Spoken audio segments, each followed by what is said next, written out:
그래서 어떻게 해야 됐습니까? 이게 너무 피곤하게 하지 마세요. 서로가 불편하니까 잠깐 밖에 나가서 쉬어도 됩니다. 아시겠죠? 예, 억지로 그럴 필요 없고 몇 명이라도 여기 모여서 기쁘게 말씀을 듣고 기쁘게 은혜 받고 가면 돼요. 피곤하면 집에 가셔도 돼요.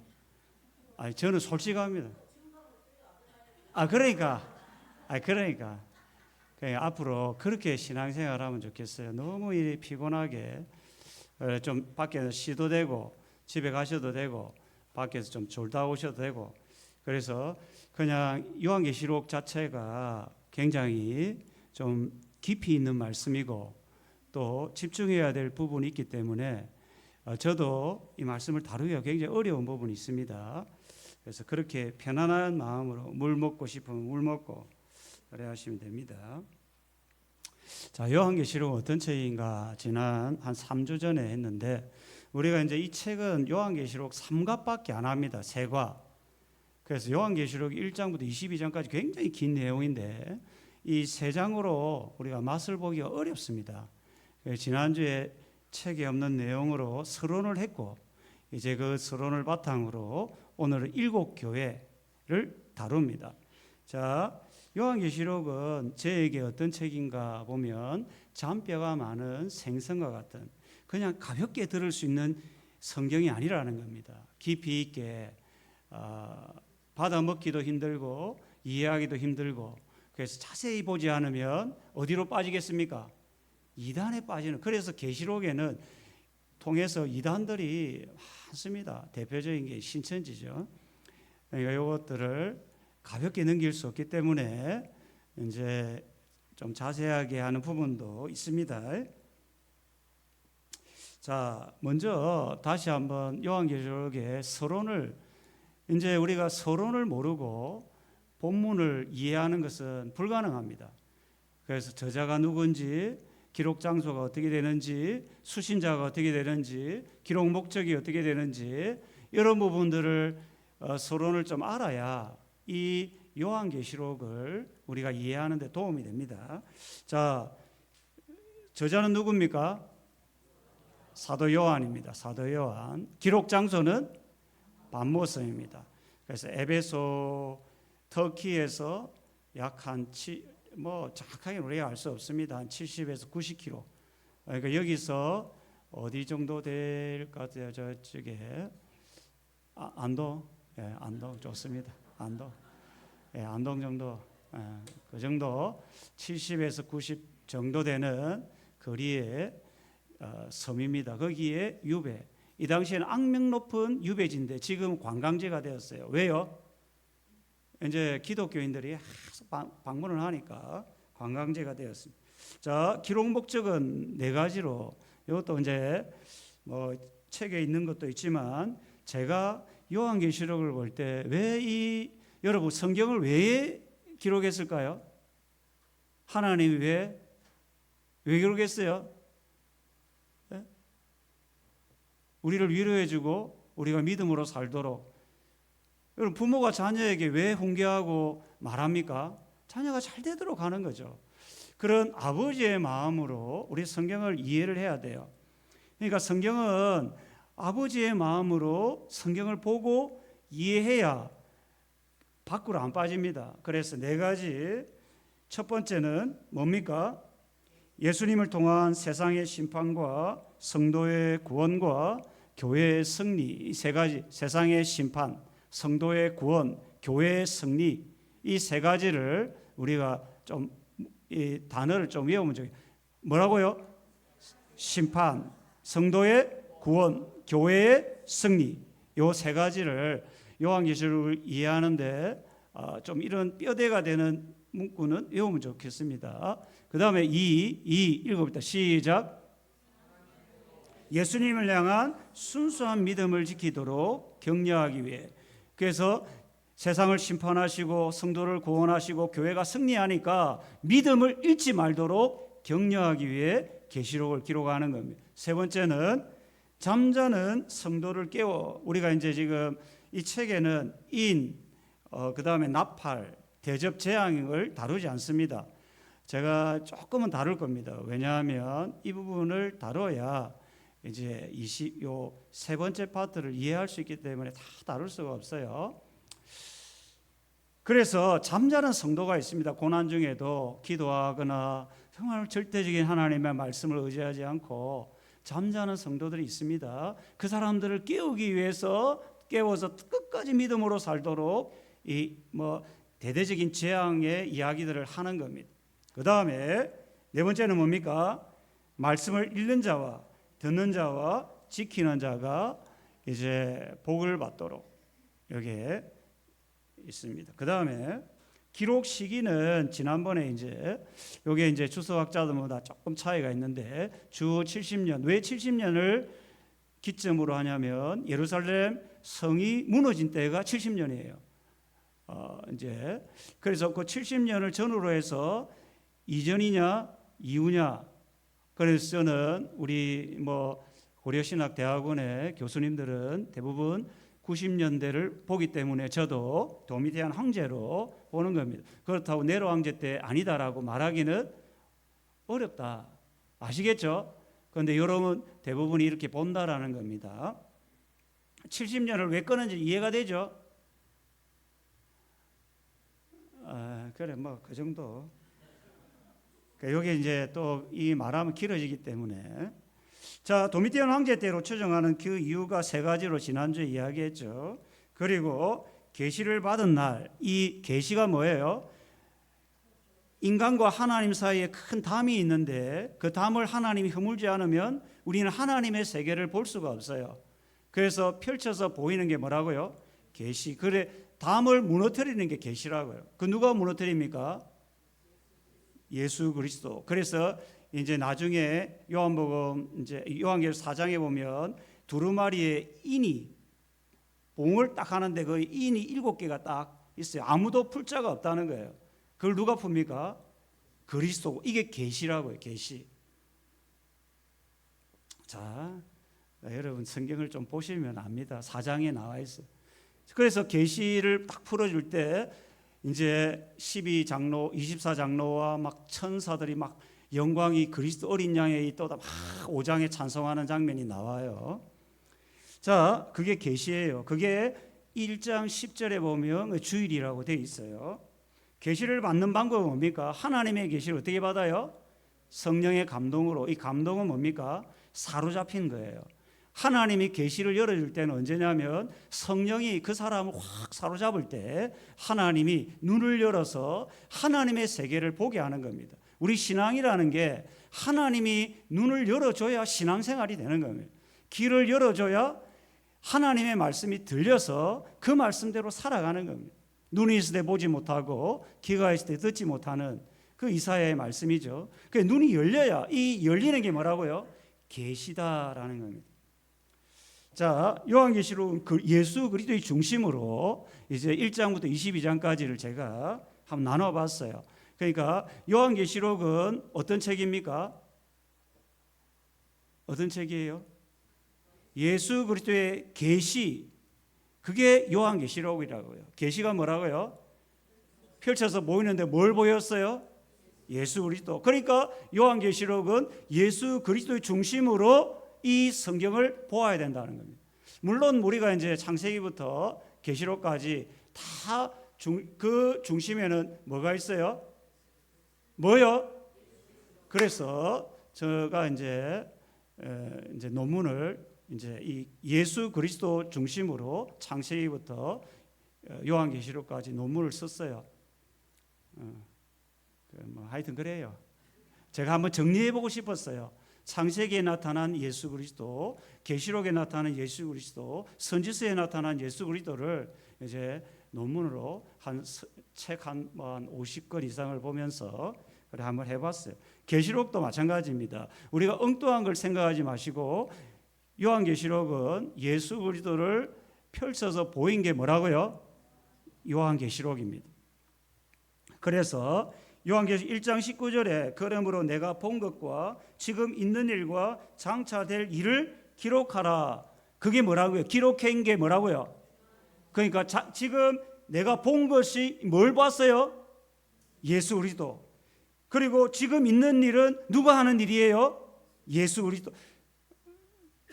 여러분, 계시록을 엉뚱하게 생각, 물론 다른 이야기도 있지만 우리가 그리스도 중심으로 성경을 보는 습관을 가져야 돼요. 믿습니까?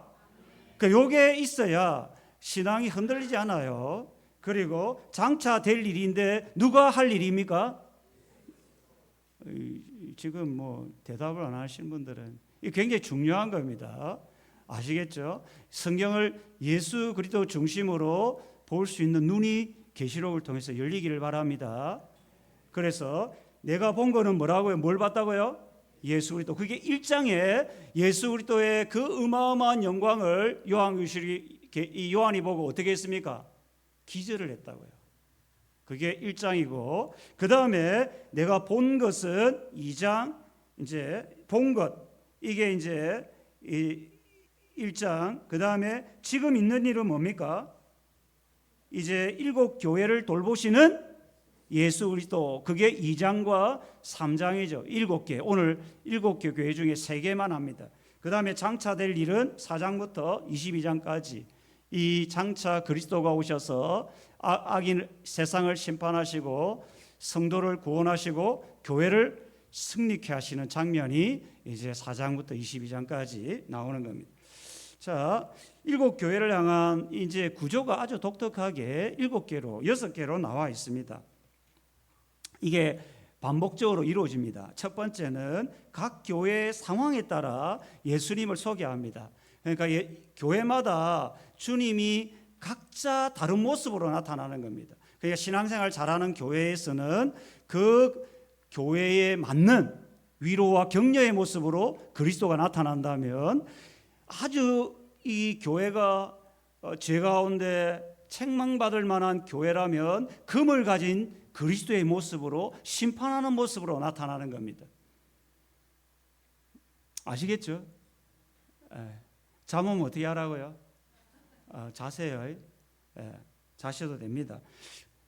요한계시록은 사실 이게 굉장히 난해한 부분도 많고 전체 의 그림을 여러분이 보면 나중에 요 조목조목 하나하나를 이해하는 데 도움이 됩니다. 그 다음에 예수님을 소개하고 나서 그 소개한 예수님이 교회의 실상을 드러냅니다. 불꽃 같은 눈으로 교회가 어떤 교회인지를 드러냅니다. 그 7교회, 그 7교회는 오늘날 한국교회 전체를 대표하는 교회입니다. 7교회 대부분 이런 교회의 대부분의 모습을 보입니다. 7교회가. 그 다음에 교회에 대해서 주님이 뭐합니까? 실상을 드러내고 그 실상에 맞게 뭐합니까? 칭찬과 격려를 합니다. 그 다음에 네 번째는 책망과 경고를 합니다. 이 회개하지 않으면 촛대를 옮긴다, 이런 표현을 하죠. 그래서 그 다음에 책망한 이후에 뭐합니까? 권면을 합니다. 이래 좀 해라. 그 다음에 그 회개하는 자들에게 주님이 뭐합니까? 약속합니다. 축복을 약속합니다. 이게 언약이거든요. 구약시대에 예를 들면 이스라엘 백성들이 시내산에 도착했을 때 이스라엘 백성들과 하나님이 뭘 맺어요? 언약을 맺습니다. 그게 시내산 언약이라고 이야기합니다. 이 언약은 굉장히 중요합니다. 노아와 맺은 노아 언약, 아브라함과 맺은 아브라함의 언약, 모세와 맺은 이 시내산 언약, 이 언약을 통해서 하나님이 그 언약대로 이제 지켜가는 거죠. 언약을 그들이 지키면 하나님이 복을 주는 겁니다. 이게 이제 약속이라는 단어로 소개하는 겁니다. 자, 여러분 이렇게 들으시면 돼요. 이게 이제 이렇게 6개로 이렇게 마치 사사기처럼 이제 어떤 패턴이 있어요. 패턴 이런 게. 자, 이게 글자가 안 보일 겁니다. 글자가 보여요? 7개 교회를 제가 요약을 했어요. 이게 이제 제 나름대로 요약을 했어요. 안 보이죠? 안 보이. 좋습니다. 제만 보면 돼요. 여러분도 한번 요약을 해보라는 거예요. 요약을. 성경을 그냥 막 이래 보지 마시고 한 번쯤은 7교회가 어떤 교회인지를 한번 이렇게 보면 좋아요. 다 아까 이야기했죠.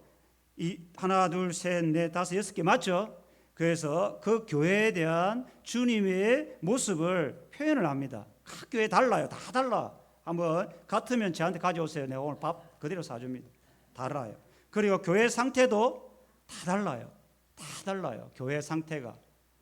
그러니까 다 다르다고요. 그리고 교회 신앙생활의 형태도 같아요, 달라요? 다르다는 거예요. 그래서 오늘날 한국교회 모든 교회가 같아요, 달라요? 달라요. 한계를 고집하면 돼요, 안 돼요? 안 되는 거예요. 각 사람들 문화, 사람 전라도의 목회, 경상도의 목회, 서울의 목회, 충청도의 다 다르다는 거예요. 그 사람과 어떤 특성에 맞게 하나님이 사람을 보내어서 그 교회를 세워가는 겁니다. 다 다르다는 거예요. 그리고 칭찬과 격려를 하고 그 다음에 책망을 하고 권면. 그런데 여기서 제가 그 색깔을 해놨죠. 색깔. 그런데 칭찬이 하나도 없는 교회가 있어요. 어떤 교회일까요? 어떻게 알았습니까? 그렇죠. 보입니까? 앞에 한 명이 보이네. 라오디게아 교회입니다.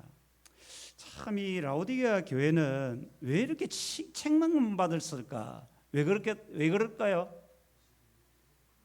왜 그럴까요? 부요하다는 특징이 있습니다. 잘 먹고 잘 사는 나라라는 거예요. 도시라는 거예요. 자기가 부요하다는 거예요.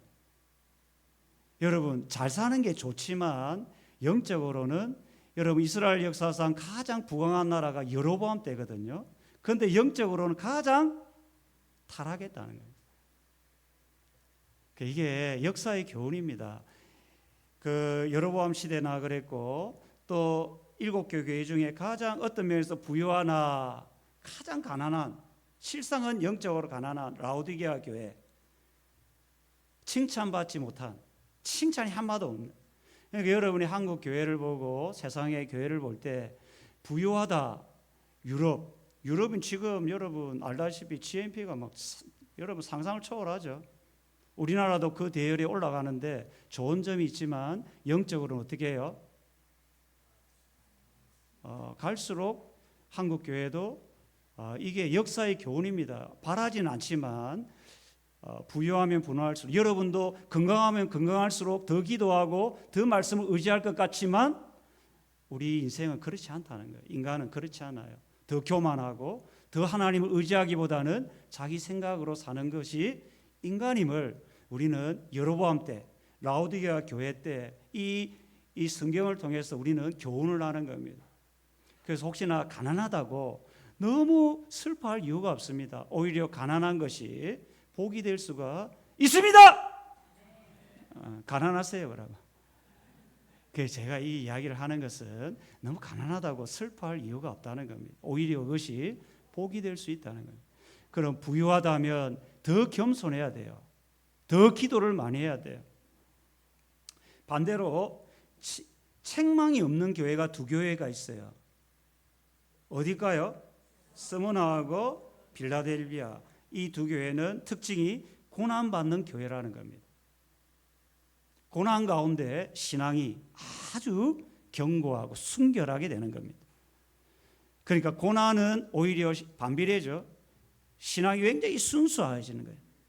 부유함은 신앙을 좀먹는, 다 그런 건 아닌데 그럴 수 있다는 겁니다. 이게 역사의 교훈이다. 잊지 마십시오. 7개 교회, 우리는 지금 3개만 다루기 때문에 이게 지금 빌라델비아 라오디게아 교회를 다루지 않기 때문에 이 전체를 한번 보여준 겁니다. 자, 요한계시 7개 교회는 지금 여러분이 알다시피 튀르기에 터키 지역에 7개 교회가 있습니다. 지금은 흔적도 없죠. 그래서 에베소에서 반모성까지가 한 70km, 그래서 한 80km. 이 에베소는 처음에 2차 전도 여행 때 사도 바울이 개척을 하고, 그때가 49년에서 52년 사이에 개척을 하고, 여러분 사도행전을 기억을 해야 돼요. 개척을 하고 그 다음에 이 바울이 디모데에게 넘겨줍니다. 디모데가 목회를 하는 중에 이제 디모데도 그만두고 그 다음에 목회한 사람이 사도 요한이라는 겁니다. 사도 요한. 그래서 에베소에 가보면 요한과 어머니 마리아의 무덤이 거기에 있습니다. 마리아 기념교회. 자, 오늘은 이 이제 세 개의 교회를 살펴봅니다.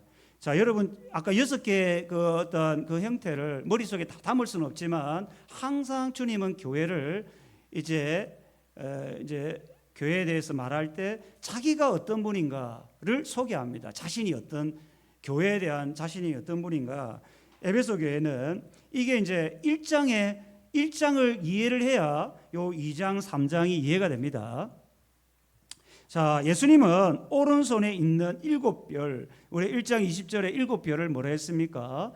교회의 사자라고 이야기합니다. 교회의 사자가 뭐예요? 그 교회의 직분자를 이야기하는 게 아닙니다. 이거는 직분은 주의 일을 하도록 주님이 맡긴 건데 직분자가 신앙이 좋으면 좋은 거죠. 그런데 아닐 수도 있는 겁니다. 여러분,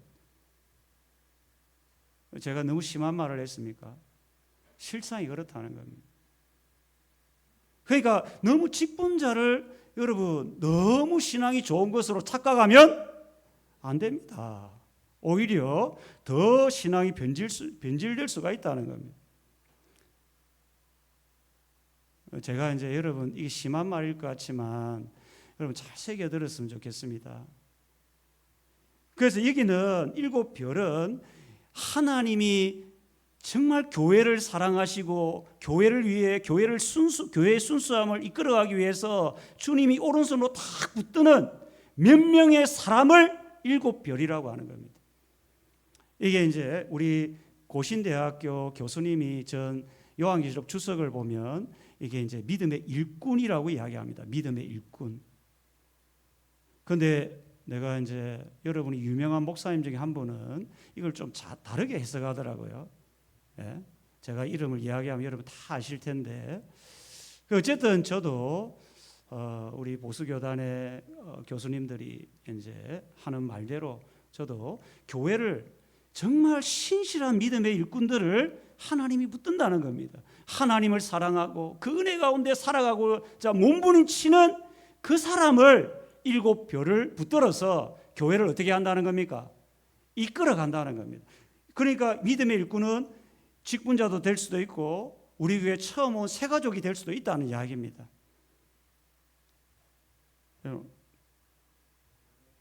여러분 이런 시각으로 보셔야 돼요.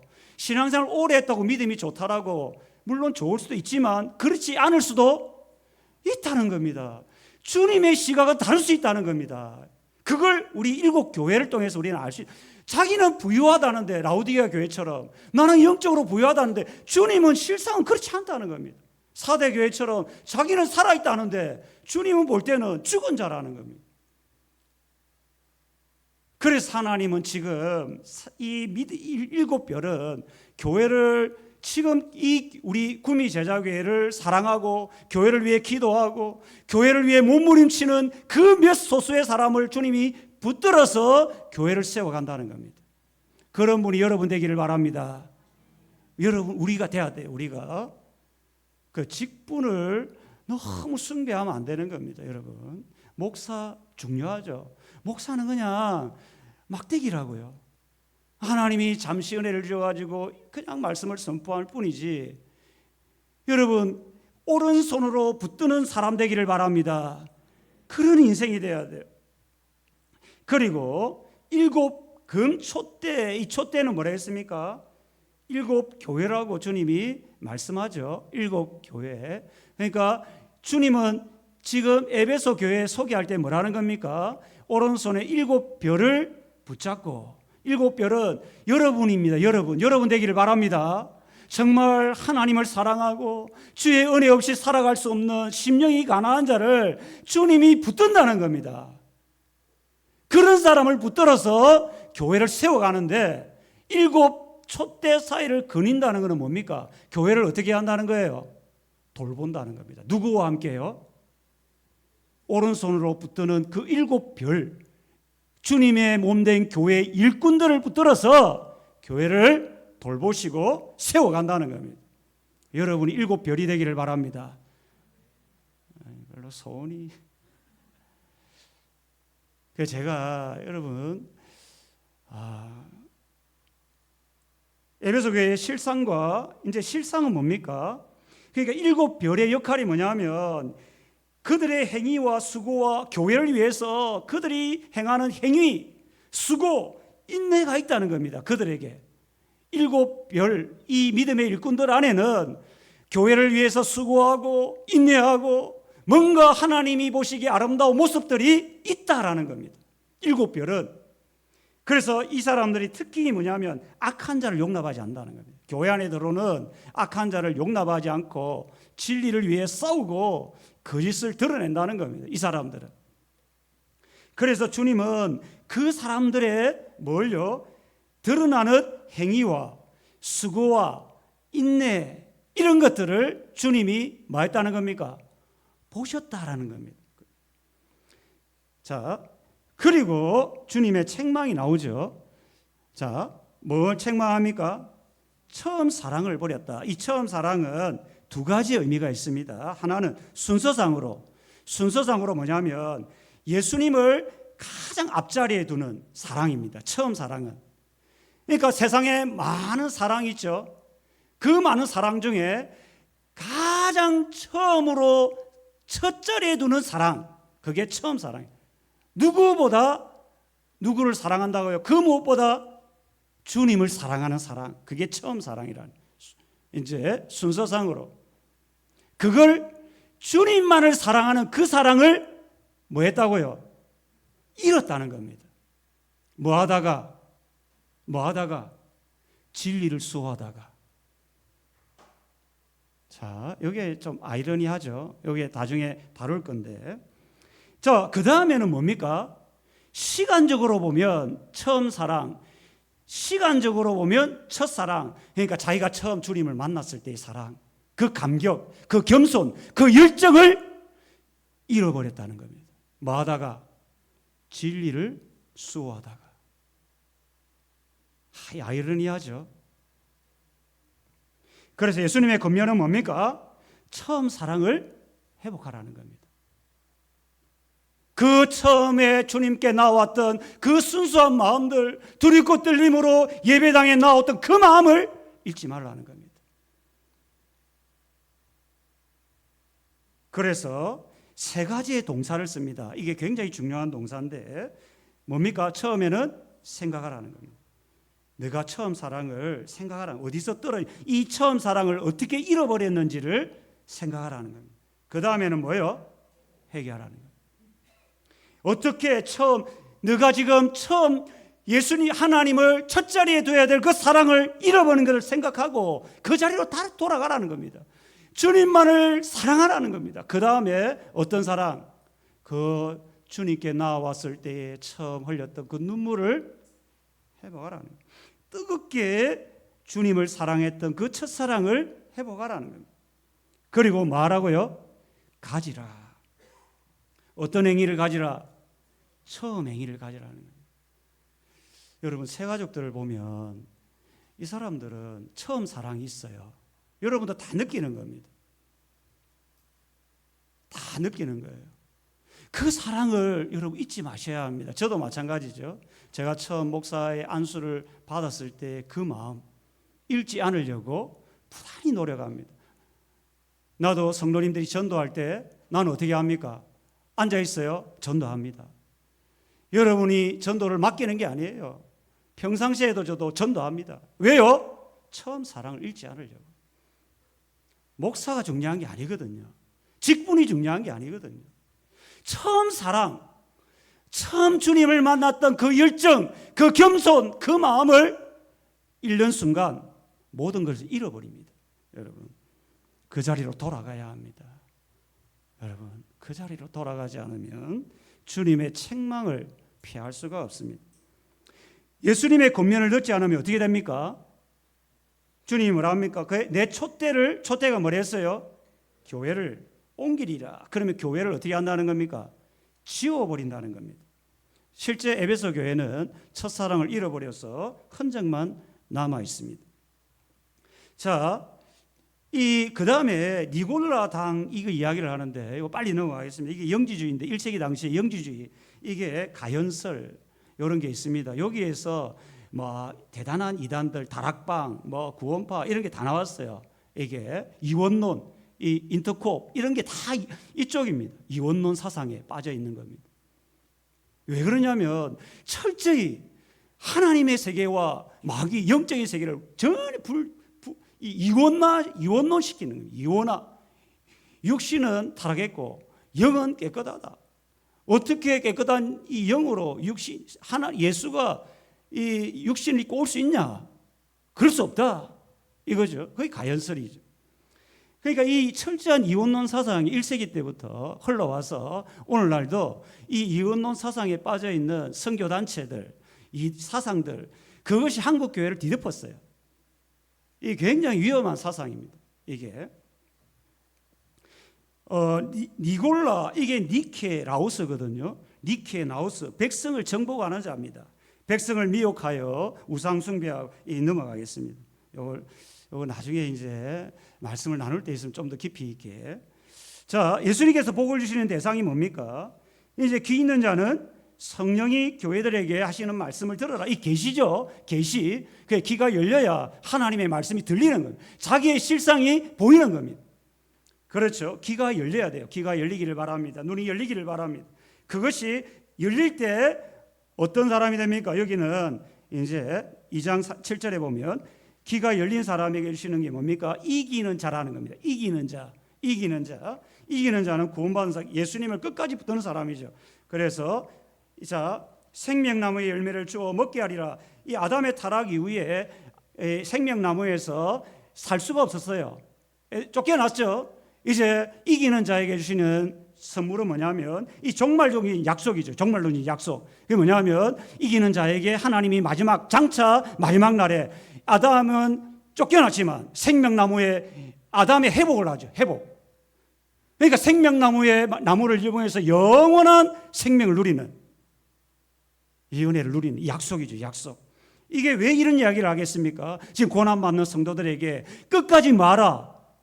믿음으로 살아라는 거죠. 자, 그 다음에 왜 처음 사랑을 잃었을까? 이걸 한번 해봅시다. 자연적인 원인입니다. 자연적인 원인. 이 에베소 아까 했죠. 49년 52년에 바울이 1차 설립을 했는데 40년이 흘렀어요. 이 에베소서를 기록할 때가 90년, AD 90년인데 40년이 흘렀어요. 그러니까 신앙생활을 한 40년, 40년 했다는 겁니다. 그러니까 신앙생활 40년 하는 동안 뭘 잃어버렸어요? 처음 사랑을 잃어버렸습니다. 매너리즘에 빠졌어요. 여러분, 우리 교회도 25년이 흘렀습니다. 여러분 교회도 그렇고 여러분 신앙도 10년, 20년, 30년 했다면 매너리즘, 나태함, 안일함 이런 것에 빠지면 안 됩니다. 이게 자연스러운 원인입니다. 또 하나 원인은 거짓 교사와 지속적인 갈등입니다. 제가 신대원에 갔을 때에 참 안타까운 게 좋아요. 이제 방 안에서 이제 끝없는 뭘 하냐면 논쟁을 합니다. 뭐냐면 언약, 하나님 나라, 또 뭐냐면 구속사, 성경을 참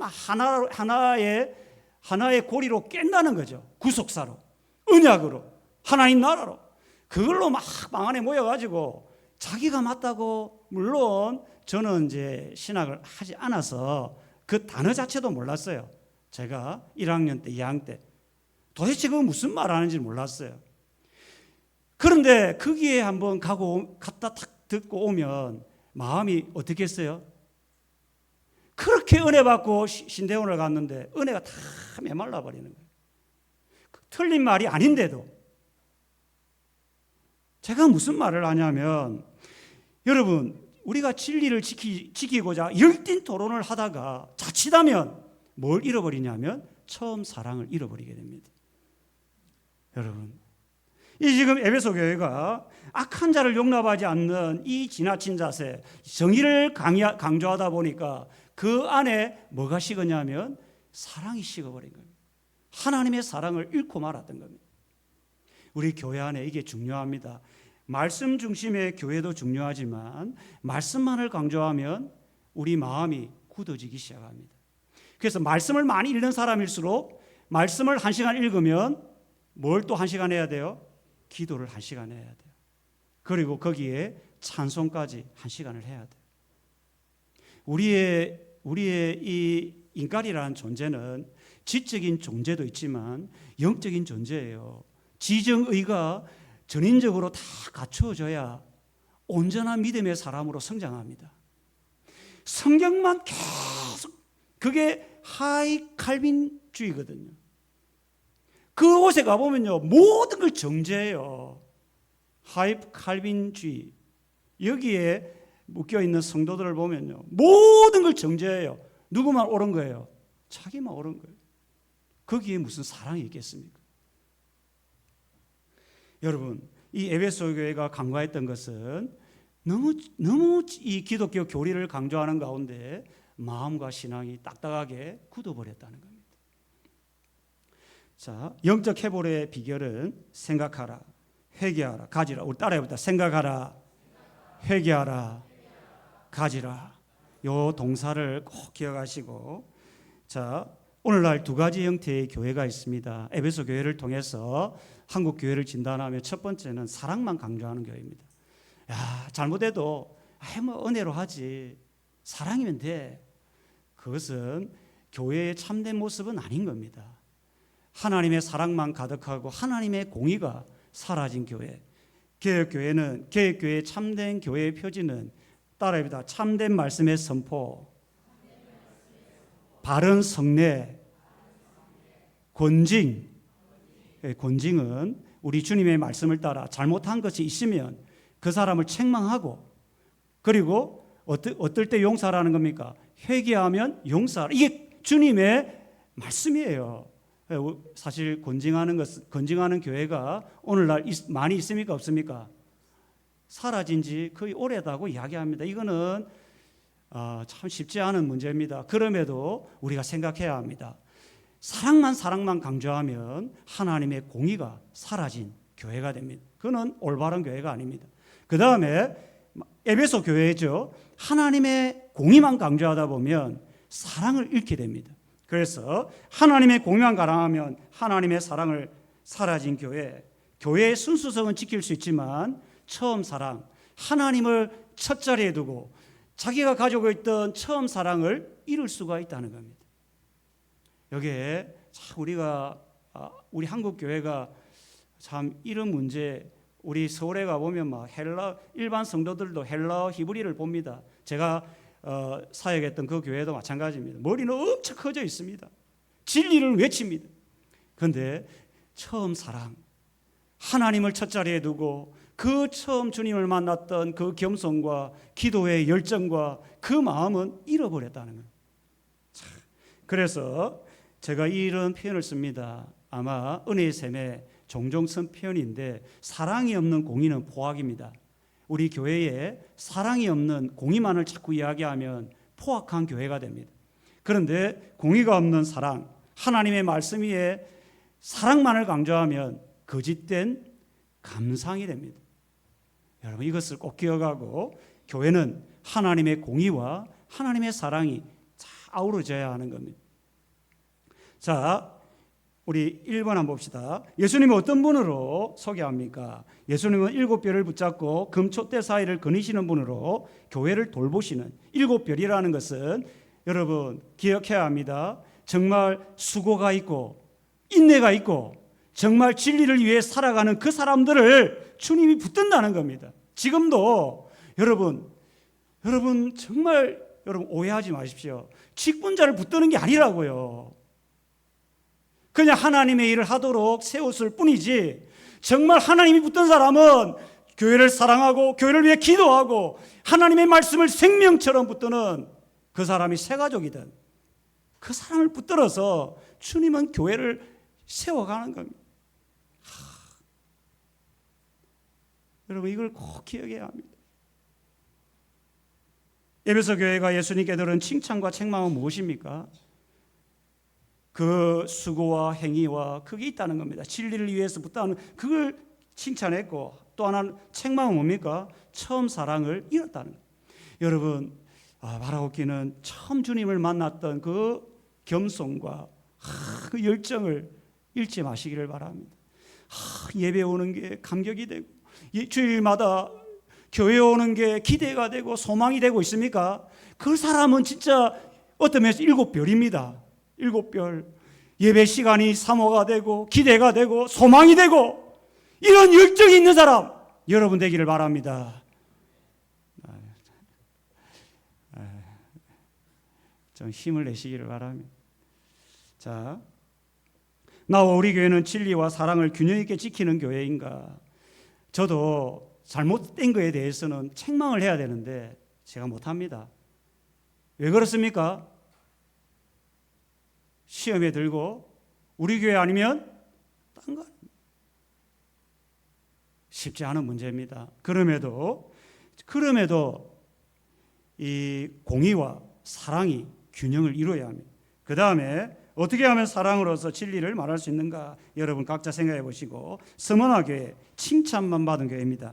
이분은 처음이요 마지막이신 분으로 소개합니다. 왜 이 말을 했을까요? 처음 창조주 하나님, 마지막은 심판하시는 하나님. 지금 고난받는 성도들에게 너희를 창조하는 분은 그리스도고 너희를 세상을 심판할 분은 누구요? 그리스도다. 끝까지 그리스도를 붙들라는 거죠. 이게 놀랍죠. 이 말씀 한마디에 얼마나 고난받는 성도들에게 위로가 되었겠어요. 그리고 죽었다가 살아나시. 왜 이 말을 했겠어요? 지금 이 복음 때문에 많은 사람이 많으니까, 순교한 사람이 많으니까 걱정하지 말라는 겁니다. 부활하신 주님을 소개한 것은 순교의 비를 올린 성도들에게 어떤 부활의 소망을 심고 있는, 끝까지 뭐하라? 주님을 붙들어라. 그러면서 서머나 교회의 실상을 소개하는데 어떤 교회입니까? 환난과 궁핍을, 그러니까 고난받는 성도가 신앙이 순결합니다. 제가 여러분도 동일하게 느끼겠지만 바울의 고난이, 육체의 가시가, 육체의 질병이 그를 바울되게 한 겁니다. 여러분, 다윗이 광야에서 고난받을 때 그 신앙이 순결한 겁니다. 왕국에서 편안하게 살 때 다윗이 우리아의 아내 바세바를 범하는 겁니다. 여러분이 지금 평안할 때 조심해야 합니다. 내가 건강하죠? 건강을 자랑하지 마십시오. 건강할 때 오히려 하나님 앞에 부끄러운 삶을 살아갈 수 있는 위기의 때임을 알아야 합니다. 스무나 교회는 환난과 궁핍 때 그의 신앙이 순결했다는 거예요. 잊지 말아야 합니다. 그래서 가난했습니다. 그들은 가난했어요. 가난했지만 실상은 뭐랍니까? 내가 부유한 자라. 이 라오디게아 교회하고는 완전히 반대죠. 라오디게아 교회하고는. 그 자칭 유대인, 이거는 넘어가겠습니다. 다음에 기회가 되면. 자, 예수님의 권면이 무엇입니까? 그러니까 이 칭찬만 받은 교회의 권면은 고난을 두려워하지 말라는 겁니다. 왜요? 마귀가 몇 사람을 오게 던져 하는데 왜 두려워하지 말라는 것은 고난의 기간이 정해져 있다는 거예요. 그리고 그 기간이 뭐 하는 겁니까? 짧다는 거예요. 누구에게? 믿음의 사람들에게. 믿음의 사람들에게는 고난이 있는데 두려워하지 말라는 겁니다. 왜요? 고난이 짧고 끝이 있다는 거예요. 끝이 10일이라는 끝이 있다는 거예요. 다니엘도 그랬고 다윗도 그랬고 사도 바울도 그랬고 우리에게도 마찬가지입니다. 여러분 고난 당하고 있습니까? 지금 끝이 있습니다. 하나님 위로를 받고 믿음으로 살기를 바랍니다. 이게 계시록에서 우리에게 주신 하나님의 음성이에요. 믿음 보장을. 그리고 죽도록 충성하라. 이 충성하라는 의미는 영어로 하면 faithfulness, 그냥 교회에 충성하라는 이야기가 아닙니다. 이거는 믿음을 네 안에 가득 채우라는 겁니다. 믿음을 가득 채우라는 거예요. 교회에 막 충성하라 이 이야기가 아니고 뭐라고요? 믿음을 가득 채우라는 거예요. 그리스도를 향한 믿음을 흔들리지 말고 채우라는 거예요. 그것이 고난받을 때 권면, 그들에게 주님이 약속한 게 뭡니까? 생명의 면류관, 하나님께서, 그리고 사망의 해를 받지 않는다는 겁니다. 우리는 첫째 사망은 육체의 죽음이요, 둘째 사망은 사망의 심판을 위한 영원한 죽음인데 계시록 21장 4절에 보면 다시는 뭐가 없는, 사망이 없는 복을 받는다는 겁니다. 놀랍죠? 스무나 교회와 한국 교회를 우리가 한번 비교를 해보면, 이것도 제가 나름대로 비교한 건데, 스무나 교회는 책망이 없는 교회입니다. 이걸 하나님 바라시는 건데 그 이유가 뭔가? 여러분, 극심한 환난과 궁핍 때문입니다. 여러분, 우리 한국교회 70년대 얼마나 가난했습니까? 그때 그 사람들은 초등학교도 제대로 졸업하지 못했어요. 그런데 그들에게 뭐가 있었냐면 정말 주님을 향한 열정과 겸손과 눈물이 있었다고요. 그것이 한국 교회를 살렸어요. 저는 그 성도들 잊지 못합니다. 중학교 때 학교를 다녀오면 늘 권사님이 교회에서 기도했던, 제 머리를 쓰다듬으면서 야, 잘했다. 그렇게 한국 교회가 세워진 겁니다. 한국 정치, 경제, 사회, 교회가 세운 겁니다. 교회가. 지금은 어떻습니까? 정말 우리가 한국 교회 이 살기 좋은 부유는 엄청 GNP 이게 올라지면 올라갈수록 한국 교회는 침체의 길을 걸어가고 있습니다. 사람들이 보기에 교회는 화려한 건물들은 우죽순적으로 막 늘어납니다. 사람들은 여러분 사랑의 교회에서 저도 그 옆에서 주례를 해본 적이 있습니다. 얼마나 화려한지 모릅니다. 여러분 가보면요 어디가 예배당인지도 찾지도 못합니다. 얼마나 화려한지 모릅니다. 그런 화려한 교회가 있지만 여러분 주님 보실 때 어떤 마음을 가질까요? 물론 너는 사랑의 교회 비판할 마음은 없지만 우리가 한번 생각을 해봐야 합니다. 부유하면 부유할수록 이 눈물은 정말 열정은 하나님을 향한 사랑은 식어질 수 있다는 거예요. 우리 교회 너무 화려하게 꾸미려고 덤벼들지 않으면 좋겠습니다. 물론 교회가 건물도 있으면 좋아요. 저는 그걸 무시하는 건 아닙니다. 정말 외형적인 화려함보다 우리 교회 안에 눈물이 있고 열정이 있고 이런 게 우리 속에 일어나기를 축원합니다. 그게 교회라고요. 그게 스무나 교회가 그런 교회라고요. 외형적으로 자꾸 꾸미려고 그거는 나중에 바벨론입니다. 요한계시록의 뒤에 바벨론은 세상을 지칭하는 건데 바벨론의 특징은 꾸미는 겁니다. 꾸미는 거. 화려한 거를 좋아하는 거예요. 그래서 사람들이 바벨론에 다 모이는 거예요. 주님은 그게 아니라고요. 화려한 예배는 있지만 거기에 눈물이 열정이 사라지지 않는가. 물질적인 풍요로움 속에 신앙은 가난한 상태로 살아가고 있지 않는가. 여러분 직장에서 가정에서 교회에서 정말 여러분 처음 사랑을 기억하고 좀 부유한 신앙의 삶을 꼭 살아가기를 바랍니다. 아멘. 우리 교회 이래 하면 안 됩니다. 저는 우리 교회 이렇게 세워가지 않았어요. 물론 여러분은 조용조용히 신앙생활 하는 사람일지만 저는 한국 교회가 지금 일어나야 돼요. 기도가 일어나야 되고 열정이 일어나야 되고 그래야 회복이 됩니다. 회복이 돼요. 자, 예수님은 어떤 분으로 소개됩니까? 예수님은 처음이요. 그러니까 이게 얼마나 위로가 되겠어요. 고난받는 성도들에게. 죽었다가 살아 내가 순교하더라도 주님이 나를 살린다는 거죠. 얼마나 이 위로가 되겠어요. 스무나 교회가 받은 박해는 큰 유대인들에게 환난을 당하고 끝까지 충성해야 되는 이유가 뭡니까? 생명의 면류관이 있고 고난은 10일 한계가 있고 짧다는 겁니다. 그 이야기를 하죠. 최근에 나와 교회를 두렵게 하는 것은 무엇입니까? 세속가입니다. 예전에 옥하는 목사님이 끝없이 은퇴할 때에 그 강남의 부유한 교인들에게 외친 말이 지금 여리고성을 무너뜨려야 되는데 우리가 무너뜨려야 될 성은 뭐냐? 교회의 세속가라는 겁니다. 그게 20년 전에 옥하는 목사님 한 일입니다. 그러니까 지금부터 20년 전인 20 돌아가신 지 한 10년 됐습니까? 오늘날 10년 뒤에 우리는 더 부유한 삶을 살아가고 있습니다. 그렇지 않습니까? 예전에는 여러분 다 아시지 않습니까? 못 먹고 못 살 때 다 사람들이 어디에 와서 했습니까? 교회에서 기도하지 않았습니까? 외적인 것도 좋지만 정말 하나님을 바라보며 스무나 교회를 기억하면 좋겠어요. 그 다음에 버가모 교회. 이 버가모 교회는 뭐합니까? 예수님을 어떻게 소개합니까? 좌우에 날선 금은 뭡니까? 심판의 도구죠. 심판의 도구. 그래서 이제 예수님이 든 금은 교회를 뭐 한다는 겁니까? 심판한다는 겁니다. 자, 수술하는 거죠. 교회를 심판한다는 건 교회를 수술하는 겁니다. 수술하는 거예요. 하나님은 언제나 종교개혁 루트를 통해서 그 당시에 부패한 교회를 수술을 했어요.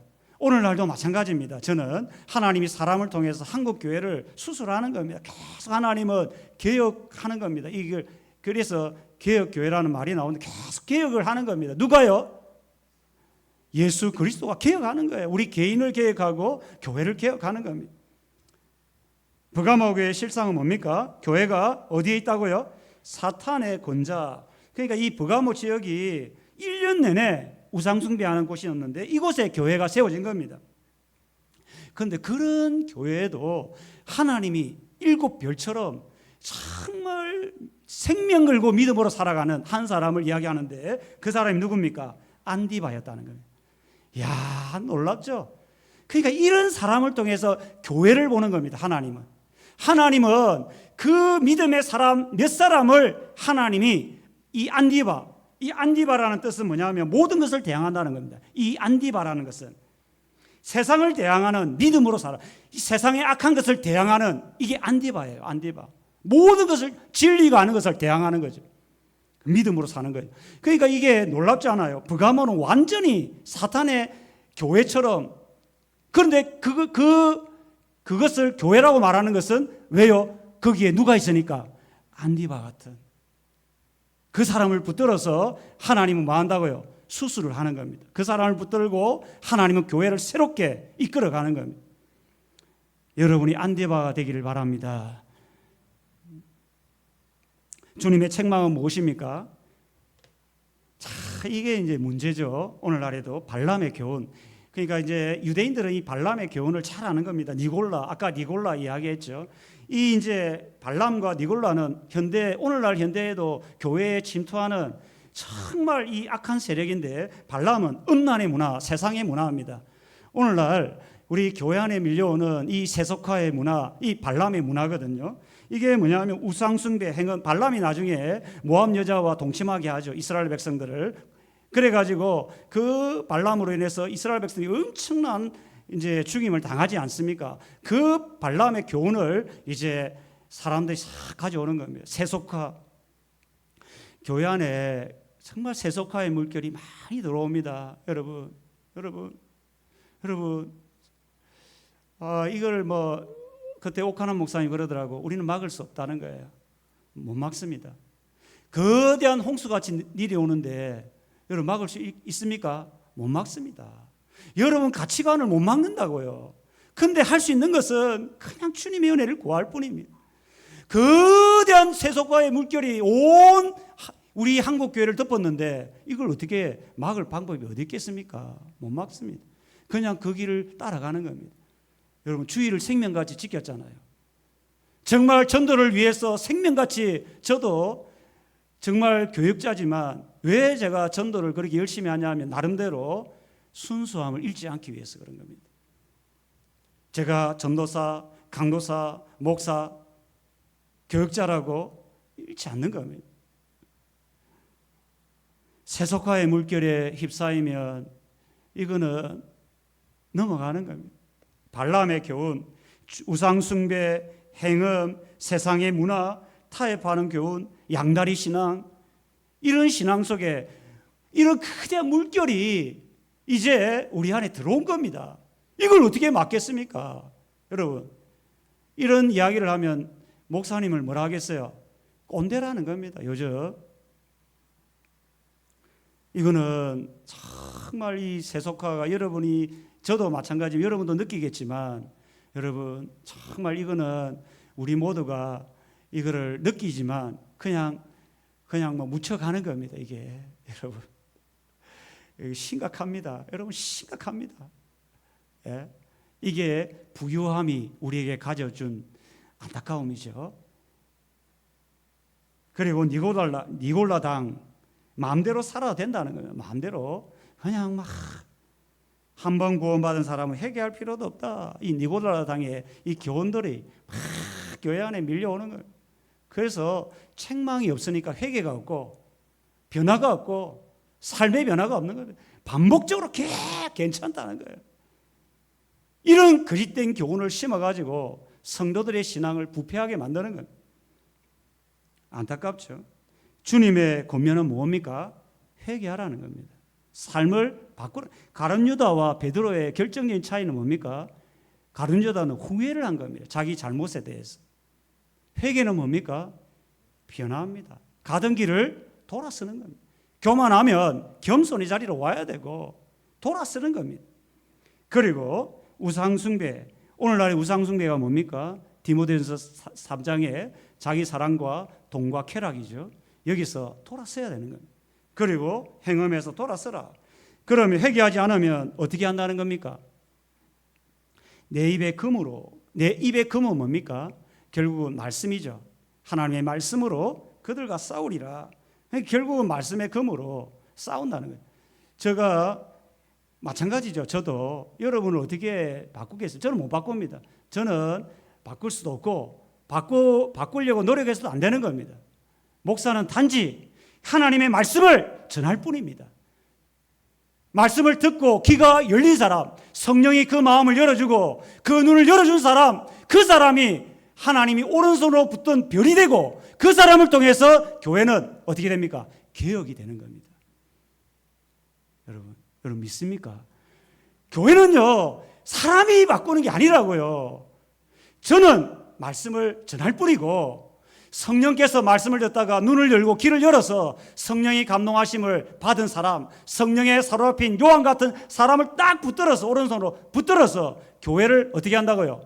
개혁을 시키는 겁니다. 그래서 주님이 기뻐하는 교회로 세워가는 겁니다. 우리 교회가 그런 교회 되기를 바랍니다. 정말 하나님의 말씀이 살아 역사하는, 좌우의 날성금보다 예리하여 홍과 간증할 골수가 이 찔러 쪼개는 이 말씀의 강력한 말씀의 능력을 경험하여서 우리가 어찌할꼬, 베드로가 이야기했던 것처럼 우리가 어찌할꼬, 그때 주 예수 우리들 믿으라, 회개하라. 그리고 말하는 겁니까? 성령으로 세례를 받으라. 내가 성령의 선물을 주리라. 성도님 여러분, 저는 계속해서 말씀하는 거지만 저는 목자가 아닙니다. 리더가 아니라고요. 저는 하나님의 말씀을 그냥 전할 사람. 여러분의 몫은 뭡니까? 그 말씀을 듣고 사모하는 마음으로 눈이 열리고 귀가 열려서 그 말씀을 받아서 자기의 잘못이 있다면 가룟유다처럼 포기하는 게 아니고 회개해서 하나님의 자리로 나아가야 돼요. 그래야 우리 교회가 주님이 기뻐하시는 스머나 교회 같은 교회가 되는 겁니다. 이게 목사가 하는 게 아니라고요. 제가 하는 게 아니에요. 주님의 약속은 뭡니까? 이기는 자가 누굽니까? 회개하는 자, 하나님의 말씀을 듣고 변화된 자, 발람의 교훈, 니골라 당의 교훈에 넘어가지 않. 이게 이제 일곱 교회를 보면 니골라 당의 교훈이 계속 등장하는 것은, 니골라 당의 핵심은 영지주의, 이원론. 요즘으로 말하면 이제 아까 이야기했던 그 어떤 우리 한국 교회를 뒤덮고 있는 영지주의자들, 이런 영과 육을 분리해서 막 이야기하는 그런 사람의 물결에 빠지지 않고 이기는 자, 믿음으로 살아가는 사람, 그 사람에게 뭘 준다는 겁니까? 만나가 뭡니까? 하늘의 양식을 준다는 겁니다. 이스라엘 백성들이 출애굽 40년 동안 그들이 살 수 있는 유일한 양식이 뭡니까? 만나였죠. 그래서 이 고난받는 성도들 있죠. 고난받는 성도들이 절대 죽지 않도록 하늘에서 만나를 주셔서 그 영혼을 하나님이 쉼을 주고 이게 평안을 주고 기쁨을 주고, 그렇게 해야 신앙생활을 내지 않겠습니까? 아닙니까? 지금 고난받는 성도들이 영혼이 얼마나 힘들겠습니까? 안 그래요? 이 만나라는 의미가 그런 거예요. 출애굽 이스라엘 백성들이 애굽을 나와서 광야를 걸을 때 얼마나 힘들어요. 그 삶 자체가. 그 만나를 주면서 육신의 기쁨을 주었던 것처럼 이 고난받는 성도들이, 주 예수 그리스도를 믿음으로 살아가는 성도들이 고난 당할 때 그들이 고난을 이겨낼 수 있도록 하늘의 양식을 준다는 겁니다. 그래, 우리가 고난 당할 때 정말 하나님이 여러분에게 만나를 줘요. 기쁨을 주고 평화를 주고 위로를 주고 그런 게 있어요. 우리가 신앙생활을 하다 보면 그걸 믿는 거예요. 이게 약속이라고, 약속. 오늘날에 살아가는 사람들에게도 이 만나의 은혜를 주십니다. 육신의 양식뿐 아니라 영혼의 양식을 주십니다. 여러분, 이런 은혜를 경험하기를 바랍니다. 이게 있죠. 그 다음에 뭡니까? 흰돌이죠. 이 흰돌은 이 당시에 주석학자들의 의미는 이제 티켓입니다. 티켓. 굉장히 중요한 연회, 이 참석할 수 있는 티켓인데, 이 흰돌은 뭐냐입니까? 구원의 표라는 거죠. 이게 이제 구원의 표라는 건데, 이게 우리가 성경에 기록이 안 돼 있기 때문에 우리는 흰돌이 정확히 무슨 말인지는 모릅니다. 예? 그런데 이제 1세기 주석학자들이나 우리 보수 신학을 하는 이제 신학자들이 이게 결국 믿음으로 사는 사람에게 뭘 주겠어요? 구원의 은혜를 주지 않겠습니까? 간단히 이해는 거죠. 자, 예수님 우리 교회에 어떤 분으로 소개할까? 여러분이 한번 적어보세요. 참 이게 표현이 굉장히 어렵습니다. 여러분 한번 여러분 자신이 하나님이 제가 바라기는 저도 한번 적어봤는데 여러분 자신이 우리 교회를 하나님이 예수님이 어떤 모습으로 표현할까? 이게 눈이 열리고 귀가 열려야 표현이 되는 겁니다. 그냥 지식적으로 표현하지 마시고 여러분 속에 하나님이 감동 주시는 대로 이 에베소 교회, 스무나 교회, 버가모 교회, 우리 교회는 주님이 어떤 분으로 소개할까? 한번 여러분이 저는 바라옵기는 스무나 교회 같은 교회가 되면 좋겠는데 죽었다가 살아난 이런 주님으로 우리 주님이 소개하면 좋겠는데 여러분도 한번 자신이 이게 이제 계시죠. 하나님이 우리 눈을 열어서 계시해 줘야 이제 그게 이제 표현이 되겠죠. 자, 그다음에 예수님은 우리 교회를 어떻게 평가하실까? 우리 교회가 칭찬받을 게 있다면 무엇일까? 한번 적어 보세요. 여러분이 우리 교회가 칭찬받을 것이 있다면 무엇일까? 한번 적어 보세요. 그리고 우리 교회가 책망받을 것이 있다면 무엇일까? 그러니까 교회라는 것은 여러분 한 사람 한 사람을 표현해야 되겠죠. 우리 교회가 칭찬받을 것이 뭔가? 그리고 우리 교회가 정말 책망받을 것이 뭔가? 여러분 한번 적어보세요. 책망받을 것이 하나도 없다면 진짜 감사할 일이고 여러분 스스로가 한번 교회를 한번 여러분 하나님이 주신 성령의 지혜로 한번 표현을 해보면 좋습니다. 그리고 예수님은 어떻게 권면하실까? 3가지죠. 생각하라, 회개하라, 가지라. 처음 사랑을 잃지 말라, 회개하라. 자, 우리 질문을 한번 해봅시다. 예수님은 어떤 분으로 소개합니까? 좌우의 날선 큰 칼을 가진 이로 심판하시는 분으로 이제 이 뭡니까? 버가모 교회 소개하죠. 예수님께 인정할 사람은 누구이며 아까 누구로 했습니까? 교회 순교자 안디바죠.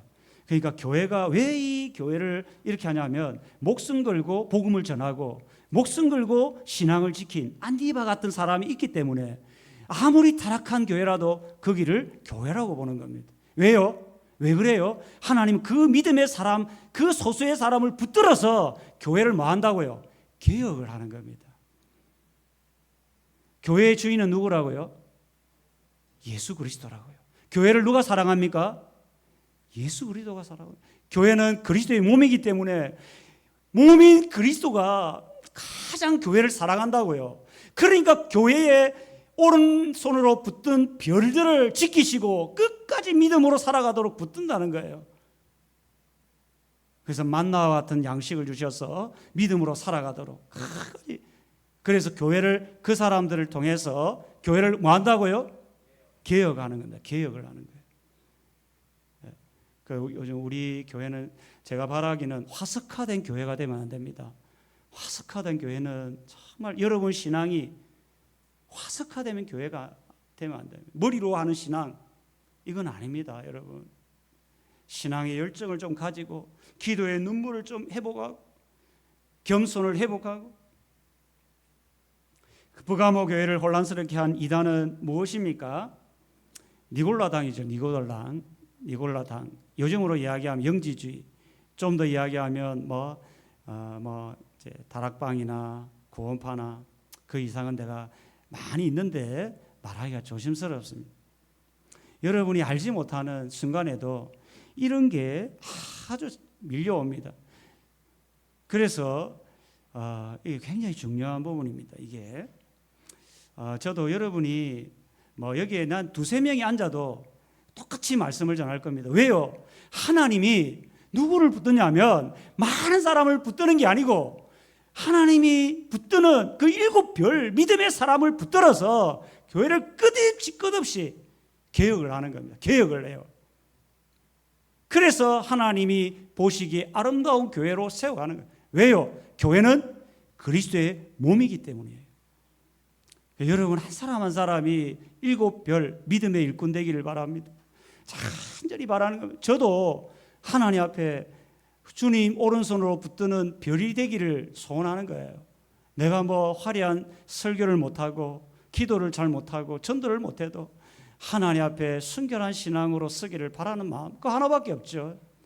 대형 교회를 세우면 뭐 하겠습니까? 정말 하나님이 붙드는 사람 그게 귀한 사람 아니겠습니까?